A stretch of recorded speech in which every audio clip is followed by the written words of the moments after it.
بسم اللہ الرحمن الرحیم، السلام علیکم۔ آج کی اس ویڈیو میں ہم آپ کو جو خبریں دے رہے ہیں وہ آپ کے لیے تاریخی خوشخبریاں ہیں۔ سب سے پہلے ہم آپ کو بتائیں گے کہ پاکستان میں مزید تیل اور گیس کے ذخائر دریافت ہوئے ہیں اور ہوتے جا رہے ہیں۔ اس کے بعد ہم آپ کو ایک بہت بڑی خبر دیں گے کہ پاکستان خسارے سے نکل کر منافع میں آ گیا ہے، اور یہ بہت بڑی بات ہے۔ ایسا پاکستان کی تاریخ میں بہت کم ہوا ہے، ہم ہمیشہ خسارے میں رہے ہیں۔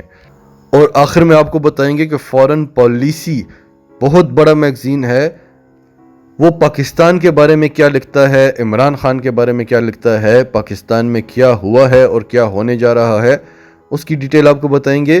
مزید ڈیٹیلز جاننے سے پہلے اگر ابھی تک آپ نے ہمارا چینل سچ ٹی وی اردو سبسکرائب نہیں کیا تو اسے ابھی سبسکرائب کریں اور بیل آئیکن پر کلک کریں تاکہ ہماری آنے والی تمام ویڈیوز آپ کو وقت پر ملتی رہیں۔ اللہ تعالیٰ نے پاکستان کو ہر طرح کے خزانوں سے نوازا ہے۔ ہماری یہ پاک سرزمین سونا اگلتی ہے، اور دنیا میں شاید ہی کوئی ایسے ممالک ہوں جن کی زمین اس قدر خزانے اگلتی ہو۔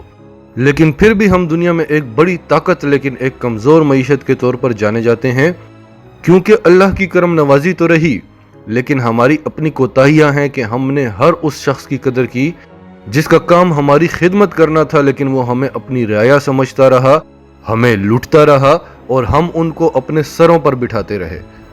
چند ہی دنوں میں پاکستان میں 2 بڑی ڈسکوریز ہوئی ہیں۔ سب سے پہلے پیر کے روز oil and gas development company limited یعنی OGDCL نے KPK ضلع کوہاٹ سے تیل اور گیس کے نئے ذخائر دریافت کیے ہیں، اور ان کے نتائج انتہائی حوصلہ افزا ہیں۔ ان کے مطابق OGDCL نے توخ بالا کنواں نمبر 1 سے یومیہ 9 mmfCSD گیس اور 125 بیرل کنڈنسیٹ حاصل کیا ہے، اور اس میں سب سے بڑی خبر یہ ہے کہ OGDCL کی KPK ضلع کوہاٹ سے تیل اور گیس کے ذخائر دریافت کرنے میں یہ مسلسل دوسری بڑی کامیابی ہے۔ اور یہ بات ڈسکوری سے بھی زیادہ خوشی کی خبر ہے، کیونکہ ماہرین کے مطابق یہاں اور زیادہ تیل اور گیس کے ذخائر بڑی تعداد میں موجود ہیں، یعنی اسی علاقے میں۔ ابھی ہم نے دوسری طرف بھی آنا ہے۔ اس کے بارے میں کہا جا رہا ہے کہ اس کی دریافت سے ملکی زر مبادلہ میں خاطر خواہ بچت ہوگی، کیونکہ اس وقت ہمارا سب سے زیادہ خرچہ جو ہے وہ تیل اور گیس پر ہو رہا ہے، کیونکہ ہمیں گھریلو ضروریات کے لیے بھی اس کی ضرورت ہے، انڈسٹری کے لیے بھی ضرورت ہے، اور پاور سیکٹر کے لیے بھی ضرورت ہے۔ بجلی بنانے کے لیے بھی استعمال ہوتے ہیں، یہ فرٹیلائزرز کے لیے بھی ضرورت ہے۔ تو صرف اس ڈسکوری سے سالانہ کروڑوں ڈالرز، اربوں روپے پاکستان کے بچیں گے۔